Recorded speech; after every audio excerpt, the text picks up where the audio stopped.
I think and strongly believe that God is at work all around us.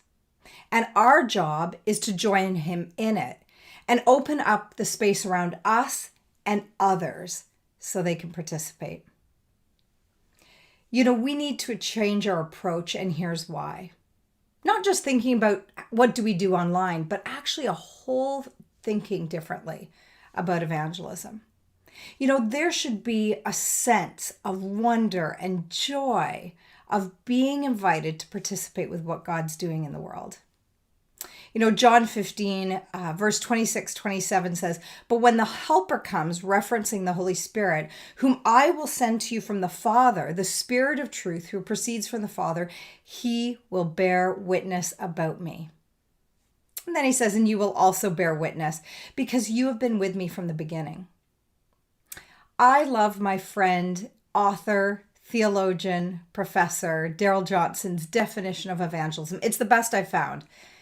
And he says this: evangelism is joining a conversation the Holy Spirit is already having with another person. And I'm going to tell you a wonderful mystery. The Holy Spirit, who is at work in the midst of this pandemic, who's at work in your life and my life, is actually already having conversations with people around you. I'm not sure you're aware that this is actually what's going on in your family circles, in your friendships, in your neighborhood, in your nation, and in the world. And this is liberating information for us. Because what this verse in John, and all of really John 15, 16, 17 talks about this, is that God is the initiator. The Holy Spirit in the world is speaking to people. Even if we don't, God is faithful to his word, faithful to his people, his creation, to make himself known to them. And that's what the Holy Spirit is doing. And so the wonder actually for us as Christians is that we get invited into it. We get invited to participate. And we just have eyes to see and ears to hear what the Lord is doing. Because the Holy Spirit is radically Jesus-centric. And so he's doing the work of evangelization all around us. And so the joy for us as Christians is we're called into that conversation. We're invited into that conversation. And now the question is, will you join him? Something is already going on in this world. And I'm not talking about the virus. I'm not talking about the anxiety that's growing in the world. I'm talking about the Holy Spirit, the living God at work in our world, inviting us as Christians to join him in the work of evangelism because he is stirring hearts.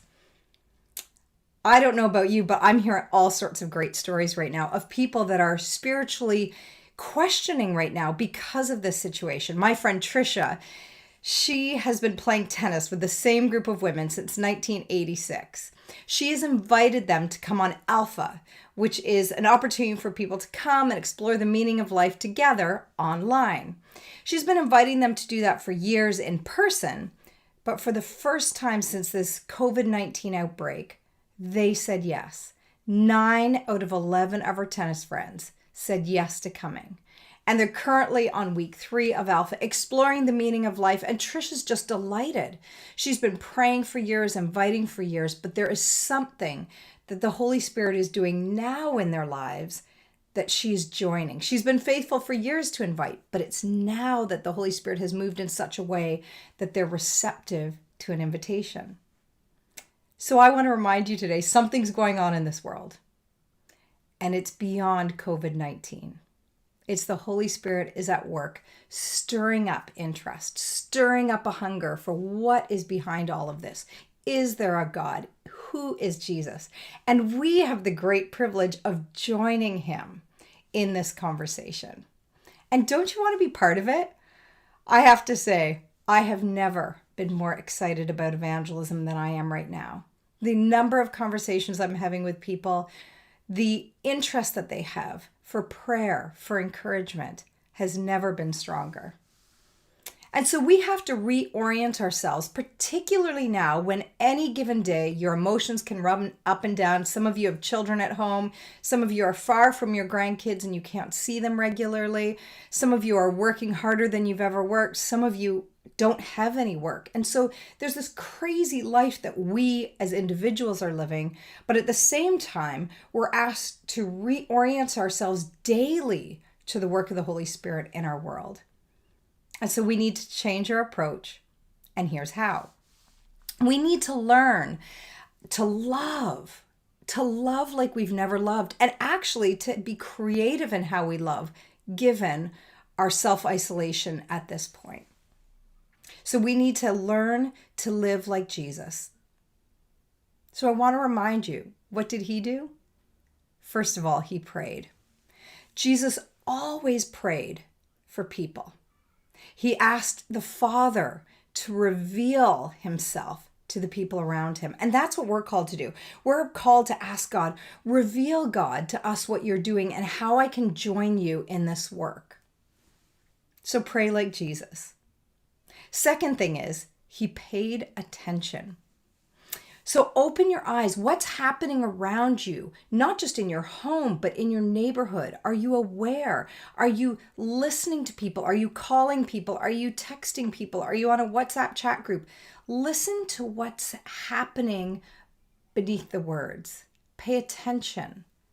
Open your eyes. Are you seeing other people right now? Or are you so busy taking care of your immediate needs that you've not been able to lift your eyes to see what the Lord is doing around you? So be like Jesus and pay attention to the people near you. Thirdly, Jesus listened. I can't tell you how much people want to be listened to right now. They need to be listened to by Christians. But Christians sort of have to have ears in two directions. One, to other people, but also to the work of the Spirit. And so as you listen to other people, ask good questions. Lean in to learn about them, even if it's over text or FaceTime. You don't have to create something in another person. You don't have to create a spiritual hunger. You have to listen to how the Lord is fanning that spiritual hunger into place. So be like Jesus and listen. Next, Jesus invited. And we need to be like Jesus and invite. And so our role is to open up space. Now, in this time, it's opening up space online. What does it mean for you to invite someone to come to your church with you? What does it mean for you to offer people an opportunity to have a spiritual discussion on Zoom or on FaceTime? Or you could be like me and be praying and thinking about, how can I invite my friends to do Alpha online? We've been blown away globally by how many people have said, hey, I want to run Alpha for my friends, and the kind of receptivity, whether they're in Malaysia or the UK or Canada or the US, we have been overwhelmed in a positive way with the outpouring of interest by people that have spiritual questions who are at home and want a place to discuss them with other people. And so Alpha Online for us has been tremendous, but you could use anything. We just want you to remember that you can invite people to something so that they have a place to explore their spiritual questions. So we want to invite like Jesus invites. So Jesus prayed, he paid attention, he listened, he invited, and last but not least, he loved. So when we think about changing our approach, it should always be based in love. First, love for the Father, the Son, and the Spirit. But second of all, love for our neighbor. And in this time, love for your neighbor may be literally the neighbor next door. It could be the family member living in your house. Or it could be a university friend who lives halfway across the world that you're now able to connect with in a whole different way. The globe has shrunk. And so we have opportunities to share our faith, not just in our neighborhood, but around the world. But I want to remind you, our job is not to push the message out. Our job is to join the Holy Spirit where he's already at work. And we do not have to worry about that. He is at work, and we could take great joy in it. So I have to wake up every day like you, facing another day, asking lots of questions. But the main question I want to ask is, God, where are you at work today? Who can I listen to and love? Where do I need to pay attention?